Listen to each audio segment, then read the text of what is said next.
ರಾಷ್ಟ್ರೀಯ ರಕ್ಷಣೆಗಾಗಿ ಈ ದೇಶದ ಸೈನಿಕರು,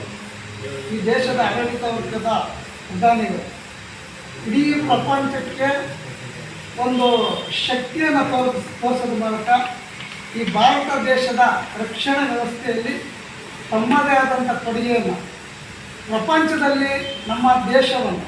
ನಮ್ಮ ನಾಗರಿಕರನ್ನು, ನಮ್ಮ ಮಹಿಳೆಯರನ್ನು, ನಮ್ಮ ಮಕ್ಕಳನ್ನು ಮುಟ್ಟಿದರೆ ಯಾವ ರೀತಿ ಕಟ್ಟುತ್ತೀವಿ ಅಂತ ಹೇಳಿ ಸೈನ್ಯದ ಮೂಲಕ ಗಾಳಿ ಕಟ್ಟಿ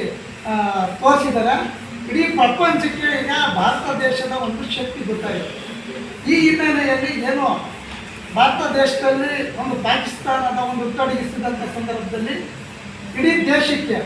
ನಮ್ಮ ಸೈನಿಕರ ಬೆಂಬಲವಾಗಿ ನಾವು ಈ ದೇಶದ ಜನರು, ಎಲ್ಲ ಜಾತಿಯವರು, ಎಲ್ಲ ಧರ್ಮದವರು, ಎಲ್ಲ ಜಾತ್ಯತೀತವಾಗಿ, ಪಕ್ಷಾತೀತವಾಗಿ, ಧರ್ಮಾತೀತವಾಗಿ ನಾಗರಿಕರು, ಮಹಿಳೆಯರು, ಒಟ್ಟಾಗಿ ಯುವಕರು ಎಲ್ಲರೂ ಎಲ್ಲ ಜಾತಿ ಜನಾಂಗದವರು ನಿಮ್ಮ ದೇಶದ ಸೈನಿಕರ ಜೊತೆಯಲ್ಲಿ, ನಿಮ್ಮ ಆಡಳಿತದ ಜೊತೆಯಲ್ಲಿ ನಾವು ಇದ್ದೀವಿ ನಾವು ಸಂದೇಶ ಕೊಡೋದ್ರ ಮೂಲಕ ತುಮಕೂರು ನಗರದಲ್ಲಿ ಒಂದು ತಿರಂಗ ಯಾತ್ರೆಯನ್ನು ಹಮ್ಮಿಕೊಂಡಿದ್ದಾರೆ. ಈ ತಿರಂಗ ಯಾತ್ರೆಯಲ್ಲಿ ಎಲ್ಲ ಉದ್ಯಮಗಳಾಗಿರ್ಬೋದು, ನಾಗರಿಕರಾಗಿರ್ಬೋದು, ಆಟ ಸೌಕರ್ಯಗಳು, ಸ್ವಾಮೀಜಿಗಳು, ಎಲ್ಲ ಧರ್ಮದವರು, ಸಿಖ್ ಧರ್ಮದವರು, ಮುಸ್ಲಿಮ್ಸು, ಕ್ರಿಶ್ಚಿಯನ್ ಎಲ್ಲ ಸಂಘ ಸಂಸ್ಥೆಗಳು ಒಳಗೊಂಡಂತೆ ಸುಮಾರು 10,000 ರಿಂದ 15,000 ಜನ ಈ ತಿರಂಗ ಯಾತ್ರೆಯಲ್ಲಿ ಭಾಗವಹಿಸ್ತಾ ಇದ್ದಾರೆ. ಈ ದೇಶಕ್ಕೆ ಒಂದು ರಕ್ಷಣೆ ಅಂತಂದರೆ ನಮ್ಮ ಜೊತೆ ಎಲ್ಲ ನಾಗರಿಕರನ್ನು, ಎಲ್ಲ ಸಮಾಜ ನಮ್ಮ ಜೊತೆ ಇದೆ ಅಂತ ಒಂದು ಸಂದೇಶ ಕೊಡೋದಕ್ಕೆ, ಮತ್ತು ಇನ್ನೊಂದು ನಮ್ಮ ತುಮಕೂರಿನ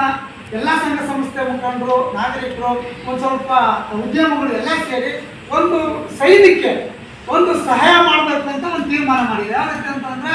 ಸೈನಿಕಕ್ಕೆ ಹೊಡಿತಾ ಇರುವಂಥದ್ದು ಒಂದು ಯುದ್ಧದ ಸಾಮಗ್ರಿ ಆಗಿರ್ಬೋದು, ಸೈನಿಕರಿಗೆ ಬೇಕಾದಂಥ ಒಂದು ವಸ್ತು ಆಗಿರ್ಬೋದು, ಅದನ್ನು ತುಮಕೂರು ನಾಗರಿಕರ ಪರವಾಗಿ ಎಲ್ಲ ರಾಜಕೀಯಗಳನ್ನು ಒಳಗೊಂಡಂತೆ ಎಲ್ಲರೂ ಸಹಾಯ ಮಾಡಬೇಕು ಅಂತೇಳಿ ಅದನ್ನು ಒಂದು ತೀರ್ಮಾನ ಮಾಡಿದ್ರೆ ಉತ್ತಮ ಬೆಳವಣಿಗೆ. ಹಾಗಾಗಿ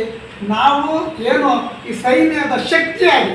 ಈ ದೇಶದ ಶಕ್ತಿಯಾಗಿ ನಾವೆಲ್ಲರೂ ನಿಲ್ಲೋಣ ಅಂತ ಹೇಳಿ ಈ ತಿರಂಗ ಯಾತ್ರೆಯನ್ನು ಮಾಡ್ತಾ ಇದ್ದೀವಿ. ಹಾಗಾಗಿ ಈ ಸಂದರ್ಭದಲ್ಲಿ ನಾವು ಎಲ್ಲರಿಗೂ ಮನವಿ ಮಾಡ್ತಾ ಇದ್ದೀವಿ, ಪತ್ರಿಕಾ ಮೂಲಕ ನಾಗರಿಕರು, ಧರ್ಮಗುರುಗಳು, ಕ್ರಿಶ್ಚಿಯನ್ ಧರ್ಮಗುರುಗಳು, ಮುಸ್ಲಿಂ ಧರ್ಮಗುರುಗಳು,